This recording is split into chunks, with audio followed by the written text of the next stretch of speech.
নমস্কার। মা দুর্গাকে প্রণাম জানিয়ে আজকে ভিডিওটি করছি।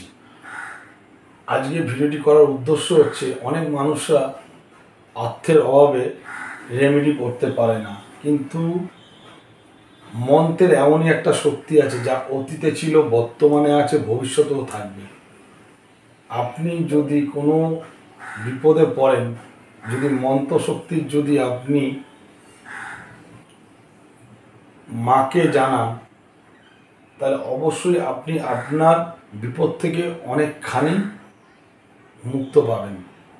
তাই আমাদের দুর্গা মন্ত্রের জন্য মহাপঞ্চমী, মহাষষ্ঠী, মহাসপ্তমী, মহা অষ্টমী, মহানবমী, এই যে কটি দিন আছে, এই কটি দিনে কেন এই কথাটা বলছি, আমরা সকল মানুষ কিছু না কিছু ঝুট ঝামেলার মধ্যে পড়ে আছে। কেউ ব্যবসা বাণিজ্য, কেউ চাকরি, কেউ বাড়ির সমস্যা, কারোর ছেলে মেয়ের বিয়ে হচ্ছে না, বাচ্চাদের পড়াশোনা ঠিকঠাক করছে না, নানা রকম ঝামেলা।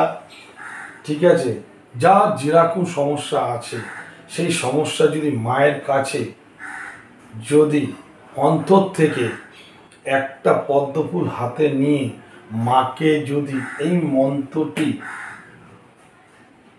করে আপনার মনের কথা প্রকাশ করেন, সে পঞ্চমীতে হোক, ষষ্ঠীতে হোক, সপ্তমীতে হোক, অষ্টমী, নবমী, যেটা আপনার ভালো লাগবে, আপনি যদি মন্ত্রটি উচ্চারণ করে মাকে জানান আর পদ্মফুল মায়ের চরণে যদি অর্পণ করেন, আপনি দেখবেন আপনার মধ্যে যে নেগেটিভ ব্যাপারগুলো ছিল, দেখবেন কিছুক্ষণের মধ্যে একটা পজিটিভ আপনার শরীরের মধ্যে চলে আসতে থাকবে। আপনার মধ্যে একটা আলাদাই যেন একটা শক্তি চলে আসবে। তাই আপনারা এই সুযোগটা কাজে লাগান, দেখবেন আপনারা অনেকটা আগাতে পারবেন এবং মানসিক শান্তি পাবেন, এবং আপনারা বিভিন্ন সমস্যার জায়গা থেকে বেরিয়ে আসতে পারবেন। তাহলে মা দুর্গার প্রণাম মন্ত্রটা অবশ্যই আপনাদের জানা উচিত। যদি না জানতে পারেন, আপনারা এটা স্ক্রিনশট করে খাতায় লিখে নেবেন, লিখে বারবার পড়বেন, পড়ে যদি মুখস্থ হতে পারে ভালো, নাহলে এইটিকে নিয়ে মায়ের কাছে গিয়ে নিজেরা দেখে পড়ে মাকে অন্তত পদ্মফুলটি মায়ের চরণের দিন। আর আপনাদের যে মনের কথা আছে, আপনাদের যে কষ্ট, যে দুঃখ, যে সমস্ত ঝামেলার মধ্যে আপনারা পড়ে আছেন, দেখবেন আপনারা আস্তে আস্তে রিকভার হতে পারবেন। মন্ত্রটি হচ্ছে, সর্বমঙ্গল মঙ্গলে শিবে সর্বার্থে সাধিকে শরণ্যে তাম্যকে গৌরী নারায়ণী নমস্তুতে। সৃষ্টি স্থিতি বিনাশয়ং শক্তিভূতে সনাতনী গুণাশ্রয়ে গুণময়ে নারায়ণী নমস্তুতে। শরণাগত দীনার্থ পরিত্রাণ পরায়ণে সর্বস্যাতি হরে দেবী নারায়ণী নমস্তুতে।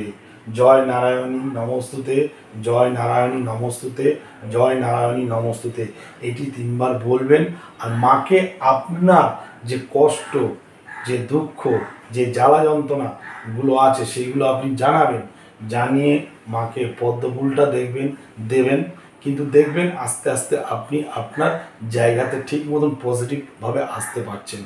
তাহলে অবশ্যই আপনারা স্ক্রিনশট দিয়ে এই মন্ত্রটি লিখে নিন। আর আপনারা পঞ্চমী, মহা অষ্টমী, মহাসপ্তমী, মহা অষ্টমী, মহানবমী, এই 5টি দিনের মধ্যে শুদ্ধ বস্ত্রে না খেয়ে আপনি যদি এই মন্ত্রটি উচ্চারণ করে পদ্ম ফুল যদি দিয়ে আসতে পারেন, তাহলে দেখবেন আপনি অনেকটাই মুক্ত হয়েছেন, অনেকটাই ভালো থাকবেন, অনেক শান্তি বিরাজ আসবে আপনার মধ্যে। অবশ্যই যেন আপনারা এটা করবেন।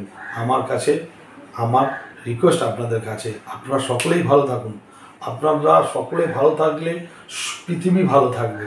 তাই মা এসছে, ভালো সময়, ভালো সুন্দর পরিবেশ নিয়ে এসছে, পজিটিভগুলোকে নিয়ে এসছে, নেগেটিভগুলোকে সব সরিয়ে দিয়েছে। তাই আপনার পজিটিভগুলো নিতে থাকুন, মাকে জানান, আপনার কষ্টের কথা জানান, মন্ত্রটি পড়ে মাকে কষ্টের কথা জানান, মার পায়ের পদ্মফুলটা অর্পণ করুন, দেখুন আপনি ম্যাজিকের মতন কাজ করবে। যাই হোক, ভিডিওটি আপনাদের কাছে করলাম আপনাদের মঙ্গলের জন্য। আপনারা যদি করেন, এটা আমার খুব ভালো লাগবে। নমস্কার।